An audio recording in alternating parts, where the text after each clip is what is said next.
One minute silence in honor the brave Tibetan martyrs who gave their life for Tibet and the Tibetan nation. Thank you. Thanks for the invitation. Thank you for bringing us together today. We're here at such an important time for the cause of a free Tibet, and it's appropriate that we gather here at this building where I suspect many of us have been many times before. They haven't heard us, they haven't listened. And we're here today to honour the memory of 107 Tibetans, men and women, most of them young people. And I can't help but grieve that their passion and their energy and their commitment to a free Tibet, I want to say to them how much more that is worth to their country if they are alive. And it's an extraordinary self-sacrifice that so many of these young people have felt that they have had to make.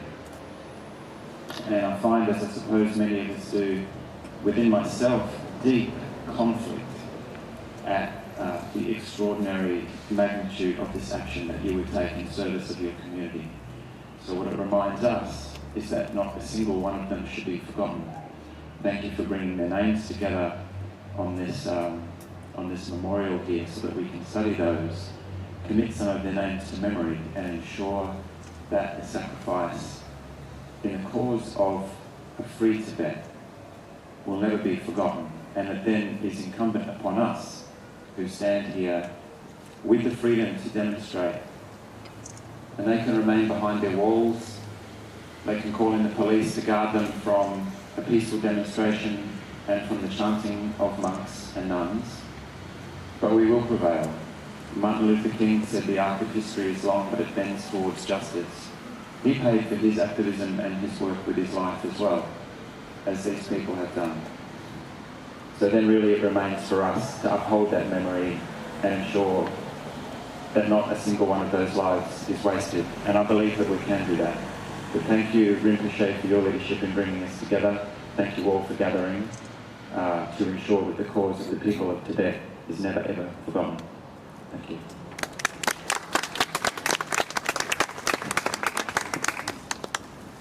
Thank you very much, Senator Scott Ludlam.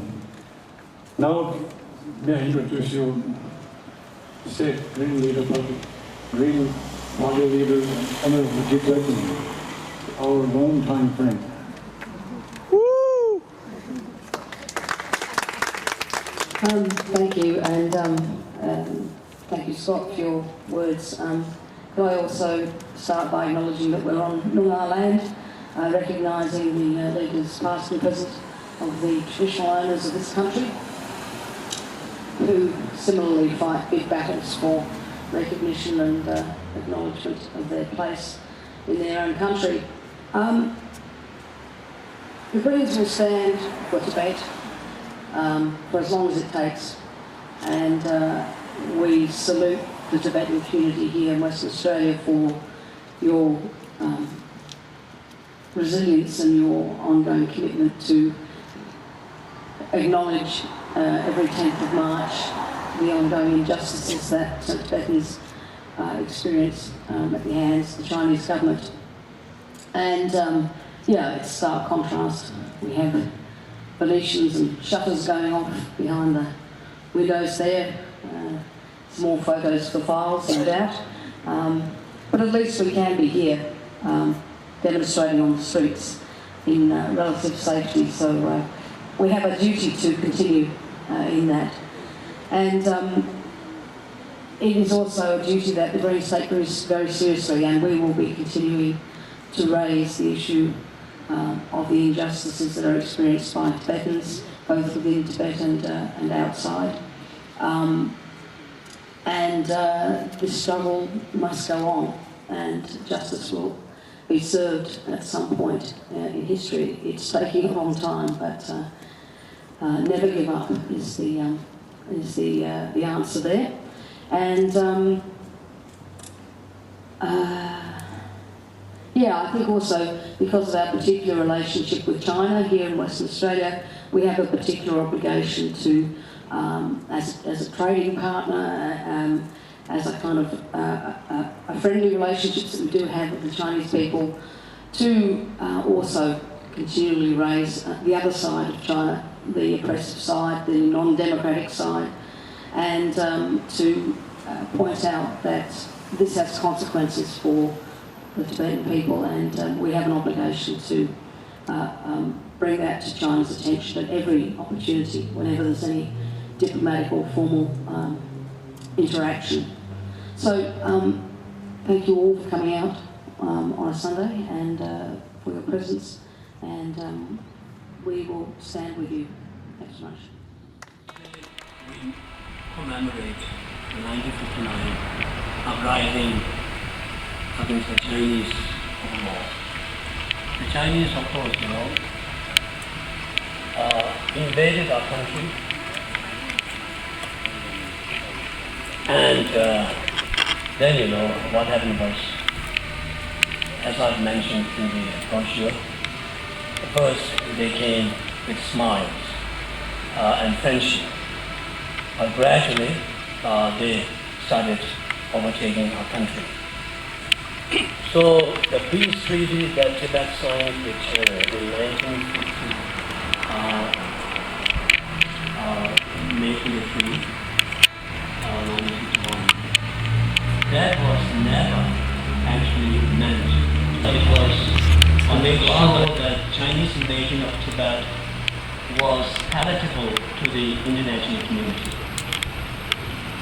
And so gradually they took over the country and wanted to kidnap the Dalai Lama and take him to China, so that the Tibetans would be silenced once and for all. Unfortunately for the Chinese, unfortunately for the Tibetan people, our great leader is also the Dalai Lama, which across the world finds a great personality and a portion of non-violence. For the Chinese, they see him as the number one enemy. Of course, nothing surprising, because they have stolen, they have raped, conquered our country, and he is the one person who is like a needle in the flesh, so to speak, a thorn in the Chinese flesh. That is why they demonize him. So, in 1959, March 3rd, 10th, so the Tibetan people arose against the Chinese oppressors and said, China, back to China, go back to China, Tibet belongs to Tibet. And thousands of Tibetans were massacred. According to a Chinese document which was seized by the Tibetan guerrillas in Mustang in the 1970s, when the Tibetans were waging a guerrilla war, against the Chinese. The Chinese documents which were seized by the Tibetan Buddhists, they found that Chinese claim that 87,000 Tibetans were murdered during that period. So this is in Chinese documents, which Tibetan Buddhists seized from Chinese soldiers who were, in a battle, they killed and then seized the documents. So this is the background story.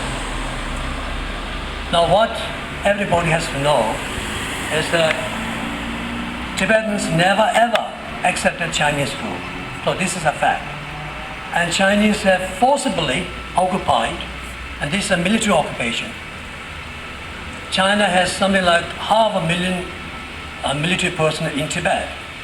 Now you have to wonder, why do they need so many soldiers in Tibet when there are no enemies or nobody who is actually a security risk to China's territorial claims?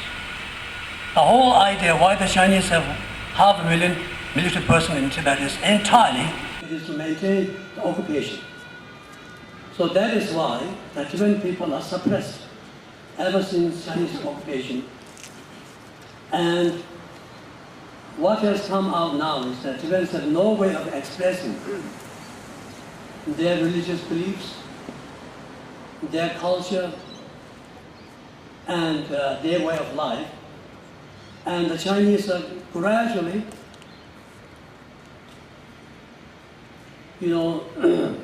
making the Tibetans into Chinese, Sinification, or whatever you call it, Hanification, Chinese Sinification, Chineseization, whatever you call it. The thing is that China wants to make the Tibetans throw away and discard the Tibetan religion, their belief system, their identity, and make each and every Tibetan a Chinese, which is not possible because we Tibetans have our own identity and will never accept Chinese, Chinese way of life or Chinese,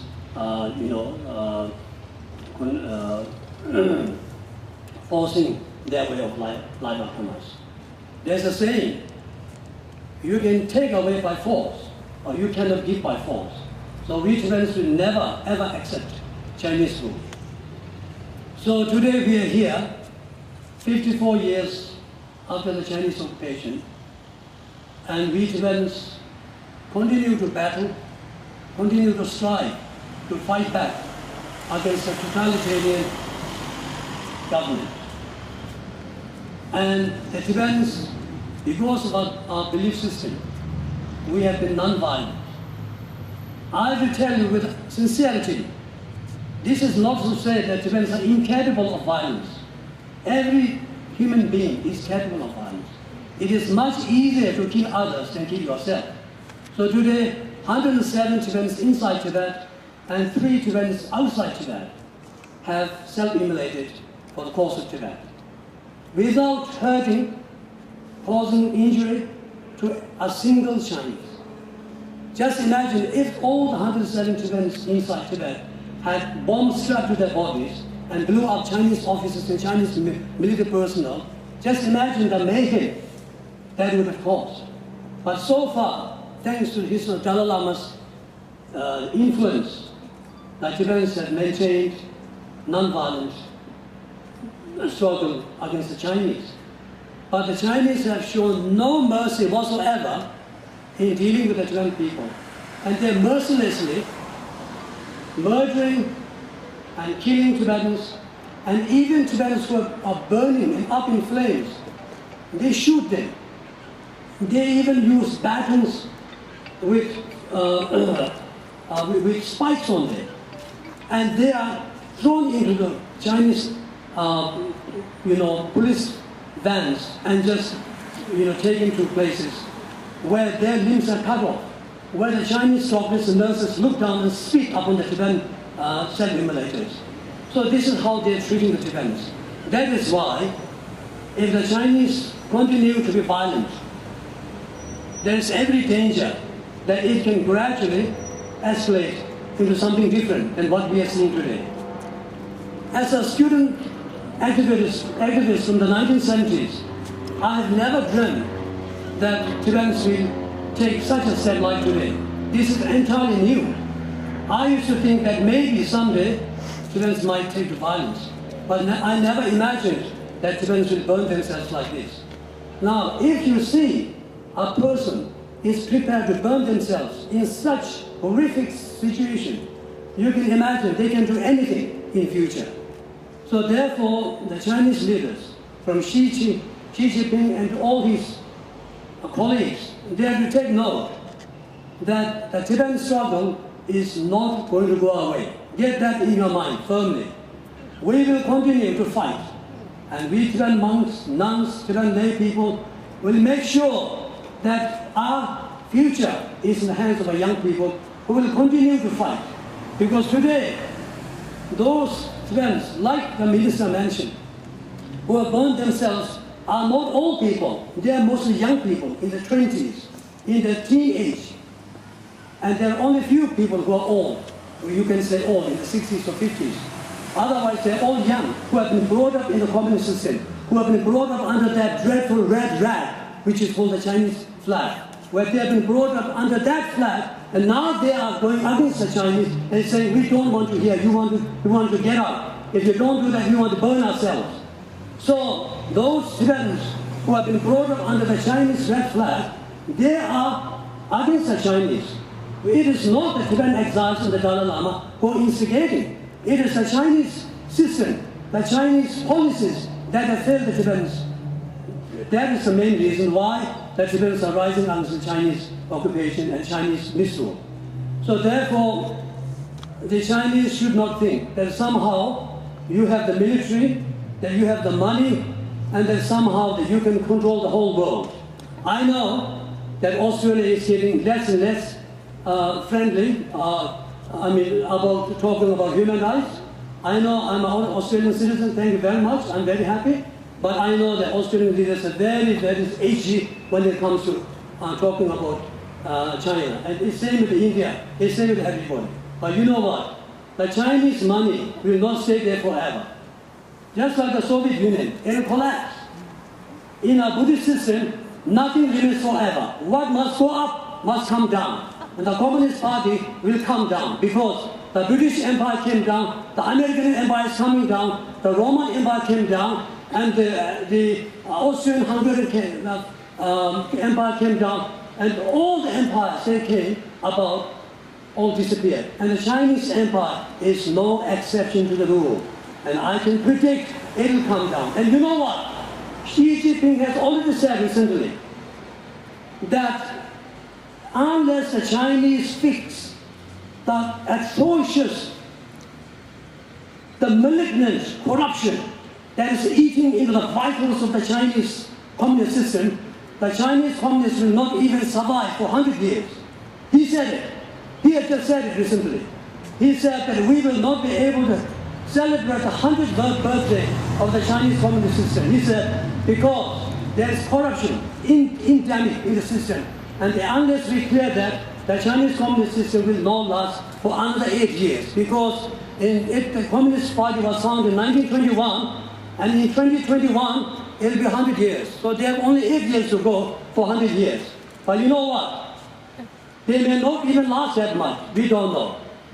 We don't know. But the Soviet Union lasted for about 70-something years. From 1917, in the Bolshevik Revolution, and in 1991, it was over with Gorbachev.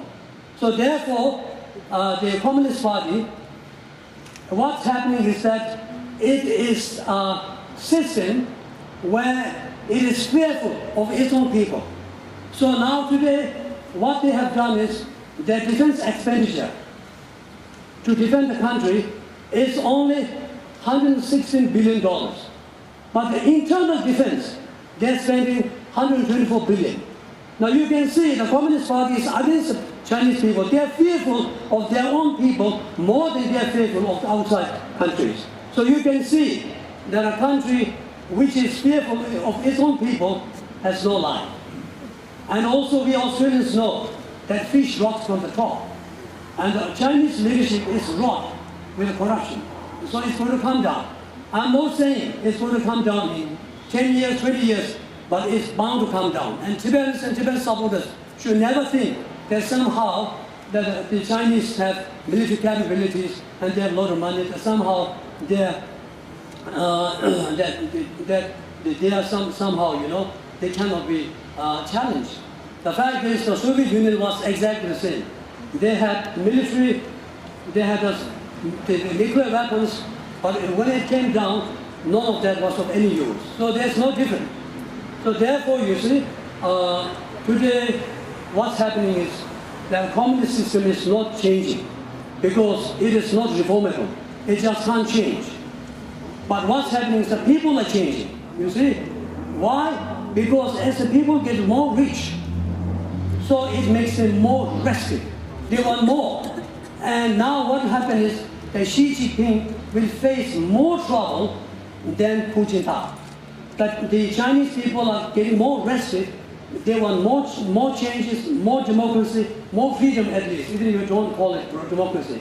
So he will be under great pressure, and for that they'll use more military muscle to clamp down on the people. And in this way, there'll be no stability. There'll be less and less stability. That's why they're spending $124 billion for internal security and only $116 billion for national security.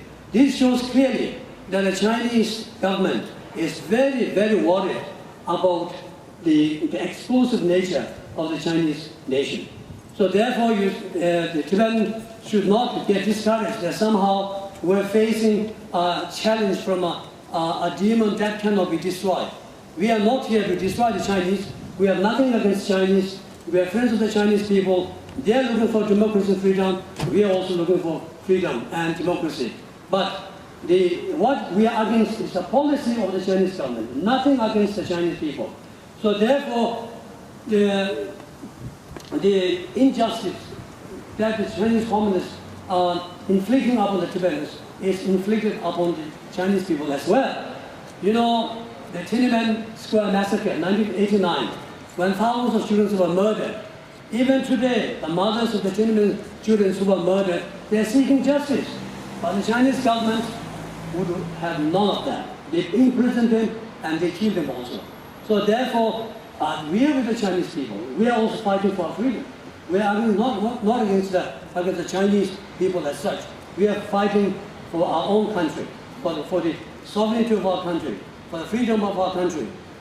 So we are together here. Nobody should think that the Tibetan movement is somehow against Chinese. This is absolutely not true. Now, what's happening is also is that as China, grows in military might, neighboring nations are getting more edgy and more scared, and this is causing tension in North Asia and in Southeast Asia. So these things are not good for the whole region. So, and also India is also threatened by China, with China supporting militants in Assam called the Alpha, the Border Liberation Movement, and other Nagaland national movement, and also Maoist groups in India. So if Australia and all the democratic-loving countries want India to be a stable democracy, it is important to support the freedom of Tibet, the independence of Tibet, because Tibet acted as a buffer state between China and India for centuries. If Australia wants countries which are democratic as its neighbors, then Australia, for its own interest, must support Tibetan freedom, because if India's democracy is threatened, Australia's democracy is also threatened. That is why what China does is, it is the godfather of all the regimes that the world knows as rogue states. Before it was Burma, North Korea, Iran, and all those countries which the West calls rogue states, like Zimbabwe. So China is the godfather. It supports all of them. And what's happening is that democratic systems, people's right for freedom, they're gradually restricted in these countries as a result of Chinese influence.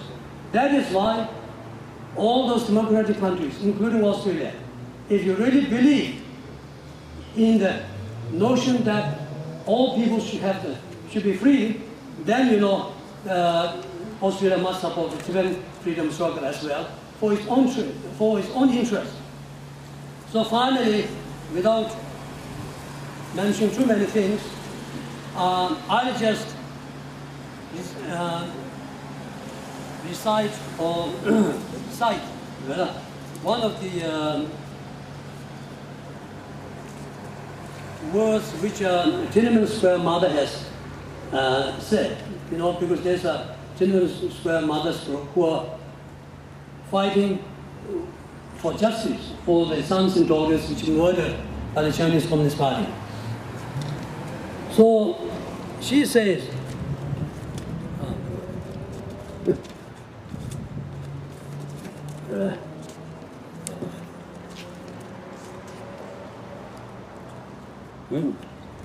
that a regime that relies on machine guns and tanks to maintain political power will not be a long-lasting one. So it's very well said, isn't it?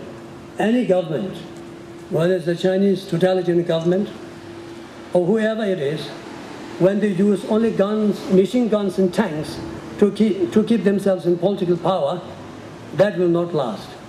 And so we must take heart that Tibetans should always, as we have done for the last 50 or so years, continue to fight and hand over to our children, to our students, to continue the fight for the freedom of Tibet, for the independence of Tibet. Because we do not want to be ruled by China. We have no interest whatsoever to be ruled by foreign powers. China is a colonial power. It is sending millions of Chinese into Tibet and colonizing Tibet, making the Tibetan people a minority and marginalized completely. So therefore, this is not in the interest of Tibetan people. We must have independence. Without that, Tibet will not survive. Thank you very much, everyone.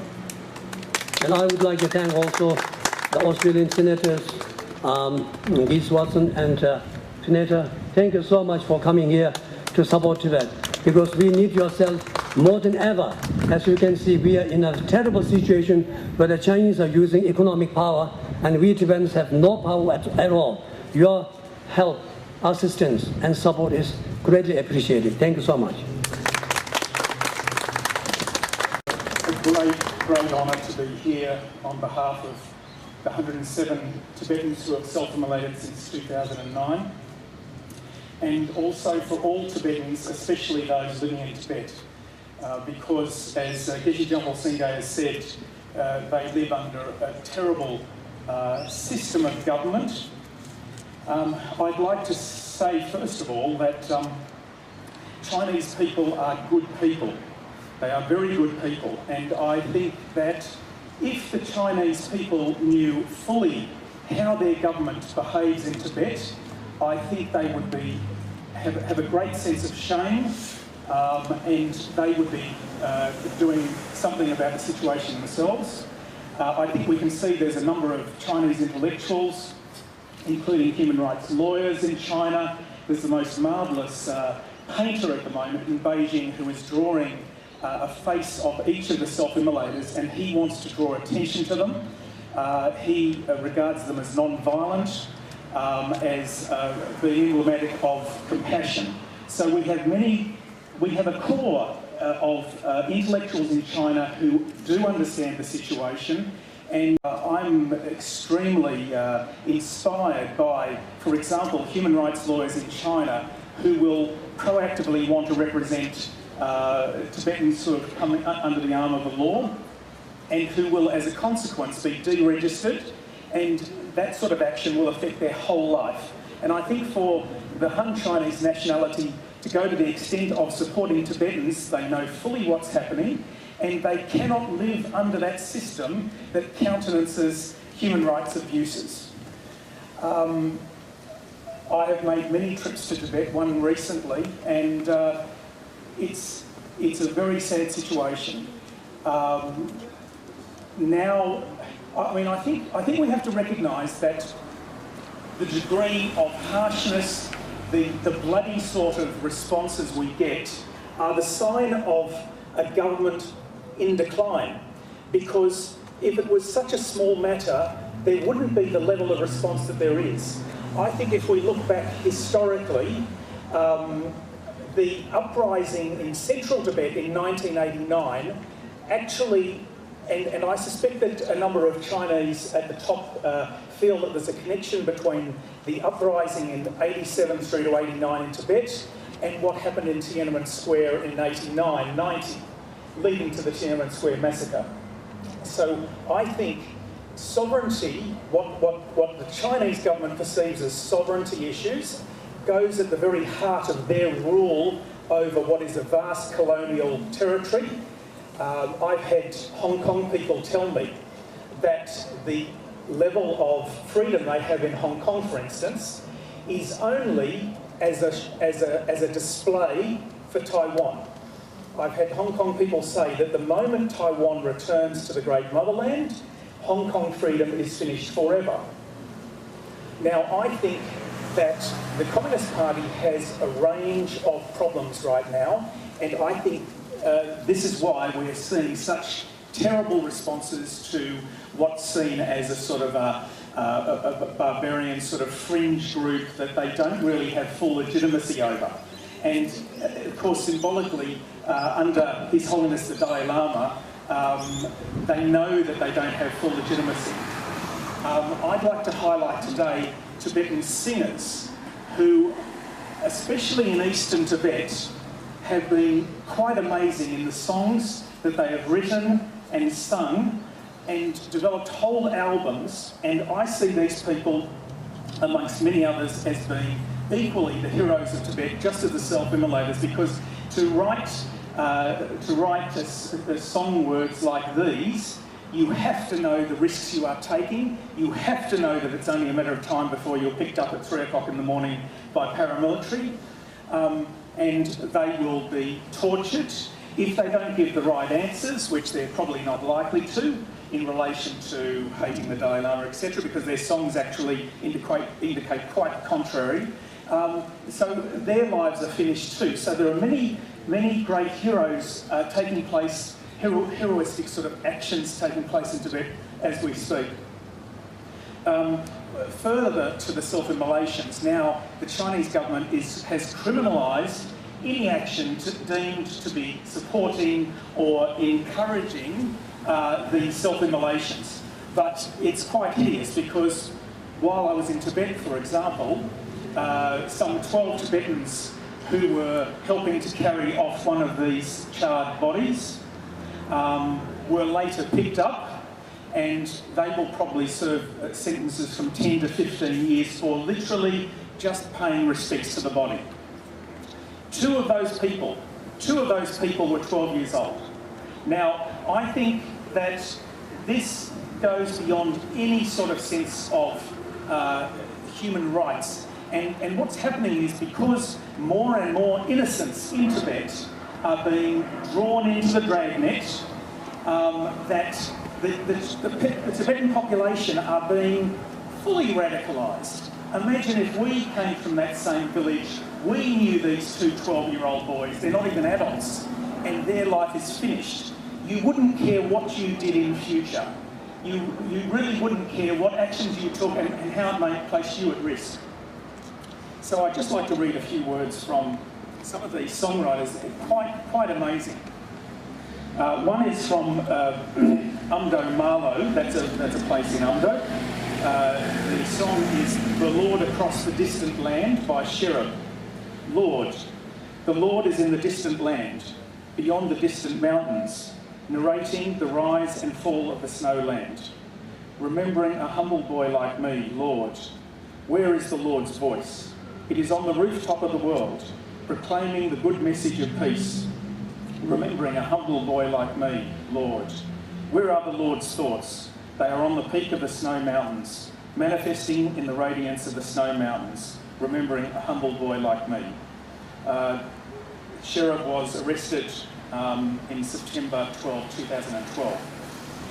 This next song by Dawo, and he was from Kham, Yulgan in Kham.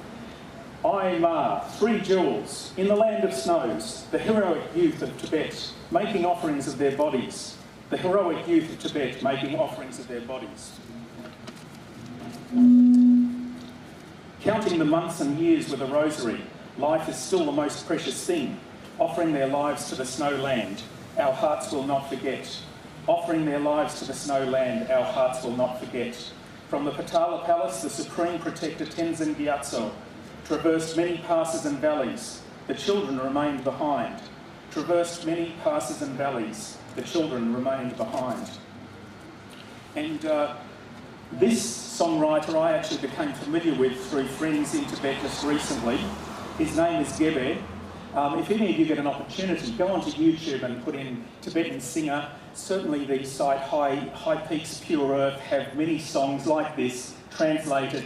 They're exquisite, the words are unbelievable. I'm surprised at how long they have got away with this sort of language, even if it was only 6 months or 12 months. And I need to say that I actually looked around to see if I could buy any of Gebe's tapes. They've no doubt been removed from all shops everywhere, but they're freely available on the internet. Interestingly, I was even at a Tibetan restaurant, and there were 1 or 2 of these songwriters who'd gone to prison, being freely, with the video clip as well. The most marvellous scenery is done with these video clips. This one is by Gebe, also from Amdo, from the Ngabo region, where we've seen a lot of these self-immolations connected with Kirti Gompa. Victory to the gods, victory to Tibet. Today, victory to the Dalai Lama. Today, victory to the fine leader of Tibet. Today, victory to the coming of happiness. Today, victory to the Dalai Lama. Today, victory to the fine leader of Tibet. Today, victory to the coming of happiness. Victory to the gods, victory to Tibet. Today, victory to the 6 million. Today, victory to Tibet, the source of knowledge. Today, victory to Tibetans of the snow land. Victory to the gods. Victory to Tibet. Today, victory to our great kinsmen. Today, victory to Tibetans around the world. Today, victory to the children of the snow land. And Gebe went missing 2 weeks before I actually arrived in Tibet. So, again, I'd like to stress the point that what we see today, I believe, is not some little marginalised thing as far as the Chinese government is concerned. I think they are deeply worried by so many things happening in mainland China. And I think they believe that if Tibet starts to, in their terms, crumble in any way, that the whole of communist rule will fall like a deck of cards. And I think that's why we're seeing. So I think, despite the terrible things happening there, I think there are elements in which we can rejoice in, because first of all, the Tibetan people are not prepared to lay down and have their culture die. That is really the thing that is going to save Tibet. These people are standing up for the 6 million Tibetan people, and we should do everything in our power to help them, to support them, even though we get no media, etc. I think there are encouraging signs in mainland China. I mean, there was the incident in Wuhan where I think some environmental concerns, people in Guangzhou province massed in tens of thousands and ended up throwing the police force out and the military out. The first time in history since 1949 when the Communist Party did not have control over its whole territory. I heard another anecdotal story, I haven't picked it up on the net yet, but the government some month or 2 back was talking about closing down the microblog site Weibo, which is equivalent to Facebook or whatever. There was such an uproar amongst the sort of netosphere, if I can call it that the government backed down. Another incident that happened recently, which I think is a litmus, it's a sign of things to come. One of the more liberal papers in Guangzhou province, I think it's called the Southern Weekly or something like that, they published an editorial saying that with the level of corruption and moral decay taking place day by day, that without full democratic reforms, full political reforms, this government was on its last leg. Now, the government immediately pulled the editorial and placed in its place some glorification of the Communist Party. Quite ironic, really. All of the journalists from this Southern weekly newspaper, they could see their rights being eroded. They decided no, and they all went out on strike. People in Guangzhou province came out by their thousands. The government finally told them, go back to work, we will not punish any of you, we will not have any further editorial interference. We will not have any further editorial interference in your newspaper. So it's interesting. Whether they meant that or not, for the Communist Party of China, that is so almighty, to back down and realise how far they can go. So they realise that the level at which they can go now, because of, as Geshe-la said, increased education, huge increase in middle class. Middle class Chinese want much more freedom, generally. Doesn't matter whether we call it democracy or anything. And as Geshe-la identified, Xi Jinping himself only weeks ago said the level of corruption is such that if we don't do something about it, then the days of the Communist Party are numbered. And I think that's absolutely right. But I say to Xi Jinping, and I'll turn to speak to Xi Jinping, I say that yes, Chinese people, Chinese culture, magnificent culture, long history, very good history with its Buddhist neighbours. I think things can be turned around. I say you want to remove corruption. I say you need to really bring in rule of law. How do you bring in rule of law so that people get some sense of social justice? And that is if you put the legislative arm of government at arm's length from the executive of government, exactly as we do in democratic countries. You cannot have political interference in court systems. What has happened to the Tibetans largely, to many Chinese people. I say if you want to remove corruption, you do that. And I say as a second arm to that, you have to allow freedom of the press. There is no other way. You need journalists sniffing out the backgrounds of everybody. So you need to stop arresting journalists. You need to allow them to publish freely. I say we will all have a much, much greater China. I say we will have a moral China. And I say we will have a happy Tibetan population within the People's Republic of China even, if it gets turned around to this extent. So I am here, and all of us are here, to wish Xi Jinping and Li Keqiang the very best for a much greater future China. Thanks.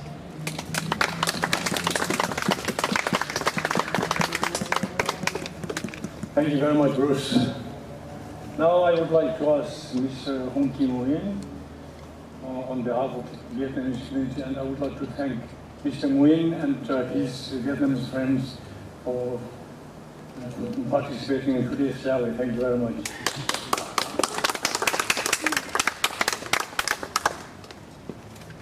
I think I need to turn back because I need to talk to you. And later on I will look at the Chinese leader later on. Now first, thank you very much for inviting me to take part in this significant event. And second, I'd like to thank my Vietnamese fellows who come along here with me to show their enthusiasm.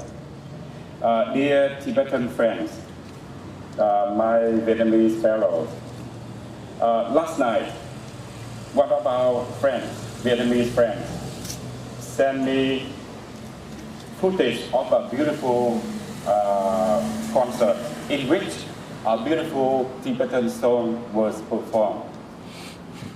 I was deeply touched with the whole package, the lyrics, the video, and more importantly, the expression of two beautiful young Tibetan singers, female singers. Now,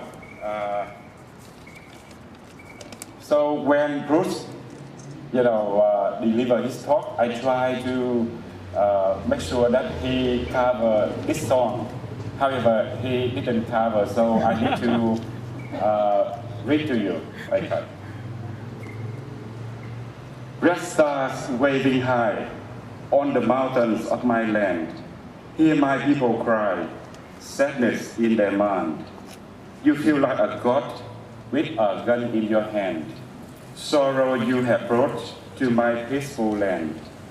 Brothers and sisters, stand up for your right. Justice will guide us. Never lose the light. Still we sing a song of love and peace. Hatred we don't long, no more silent tears. You may laugh at me and torture with devil's skill. Never will you see how you break my will. Brothers and sisters, stand up for your right. Justice will guide us, never lose the light. And the title of the song is Never Lose the Light. And it is considered as a forbidden song by the Chinese government. Dear friends, without a doubt, China is the biggest nation on earth, yet they are led by small leaders. These men have a distorted view of the world. Instead of collaboration and living in harmony with others for mutual benefit, they live in medieval world, the world of warring states in China. They invaded people, they robbed people, they destroy the livelihoods of smaller nations, their neighbors. They are the enemy of humanity. The road to freedom is always difficult. In the past, we have been in a situation of death in current Tibet. However, our ancestors sacrificed themselves to regain independence. In total, the Chinese control us for nearly 1,000 years. And to compare with the number of years we have suffering, that is still, bearable. Our Tibetan friends, in the fight for free Tibet, you are not alone. The whole world, including the Vietnamese community around the world, is behind you. Today, His Holiness the Dalai Lama has done everything for Tibet, and now is your turn. The generation of Dorje, the generation of young Tibetan people. From my observation, the song Never Lose the Light has the potential to become a powerful weapon. As I can see a similarity between this song and that of the Free Mandela concert in 1984. And after that, that triggered the whole creation of the world. And some years after that, the apartheid in South Africa finished. Anyway, the two songs, Free Mandela and Never Lose the Light, have a similarity that they also carry determination, compassion, and hope. Thank you. Thank you very much, Mr. Nguyen. So now all the speakers have inspired us very much. And now the truth will prevail in the end. And therefore, Tibet will be free one day. Free Tibet! Free Tibet! Free Tibet! Free Tibet! Free Tibet! Free Tibet! Free Tibet! Free Tibet! Free Tibet! Free Tibet! Free Tibet! Free Tibet! Free Tibet! Free Tibet! Long live! Long live! Long live! Long live! Long live! Long live! Long live!